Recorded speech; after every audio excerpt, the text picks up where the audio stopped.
එදා සහයරේ වෙනස් වුණේ කවුද? ඔය ගමේ හැම ප්‍රශ්නයකටම මුලින්ම විසඳුම් ලැබුණේ මෙතැනින්. එදා වැඩ කළේ තනියම නෙවෙයි. අපි හැමෝම එකතු වෙලා. මඟුලක් වුණත් මළගයක් වුණත් මුළු ගමම එකම පාවුලක්. දරුවෝ 10ක් හිටියත් ඒ හැම හිතකම තිබුණේ පුදුම සැනසීමක්. තියෙන කිසිම ලෙඩක් එදා අපිට තිබුණේ නැහැ. එක්කෙනෙක්ට දුකක් ආවොත් මුළු ගමටම ඒ දුක දැනුණා.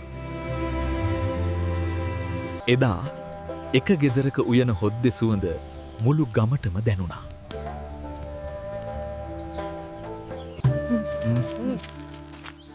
තිබුණේ ටිකයි. හැබැයි අපි ඒ ටික හැමෝම එක බෙදාගත්තා. වැඩ විතරක් නෙවෙයි, හිනාවවත් හදවතින් ආපු දේවල්. නෑගම් ගියෙත් වන්දනාවෙ ගියෙත් මුළු ගමම සෙට් වෙලා. අලුත් ගයක් හැදුවේ කොන්ත්‍රාත් දීලා නෙවෙයි, අත් උදව්වෙන්. දවස අවසානයේ අපි එකතු වුණේ තෙහෙ බෙදාගන්න. ජාති බෙද නැතිව සහජීවනයෙන් ජීවත් වෙමු.